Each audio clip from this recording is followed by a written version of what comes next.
சட்டமன்றத்தில் அமைச்சர் என்ன சொன்னாரு, தினந்தோறும் 2000 மூட்டை அரசு நேரடி கொள்முதல் கொள்முதல் செய்தா சொன்னாரு. ஆனா இங்க வந்து லோட்மேனை கேட்டா அவர் வந்து ஒரு நாளைக்கு 900 மூட்டை தான் நாங்க நேரடி கொள்முதலத்துல நாங்க மூட்டை இடம் போடுறோங்கிறாங்க.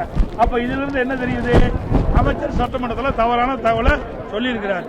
அவர் சொன்ன மாதிரி தினந்தோறும் 2000 மூட்டை இங்க நேரடி கொள்முதல் இடம் போட்டிருந்தா இன்னைக்கு இந்த மூட்டை இடம் போட்ட மட்டும் இல்ல, இடம் போட்ட மூட்டையெல்லாம் இங்க அடுக்கி வச்சிருக்காங்க. இந்த மூட்டையெல்லாம் லாரி அனுப்பாதனால இந்த மூட்டையெல்லாம் எடுத்துட்டு போக முடியல.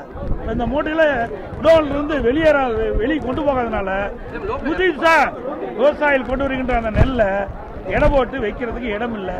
கிட்டத்தட்ட 15 நாள இந்த காட்டூர் பயிலுக்கின்ற மக்கள் தங்கள் நிலங்களில் விளைந்த அந்த நெற்பயிரில் இருந்து இந்த நெல் மணிகள் எல்லாம் மூட்டை பிடிச்சி இன்றைக்கு பல மூட்டைகள் மழையில் நனைஞ்சு முளைச்சிருக்குது.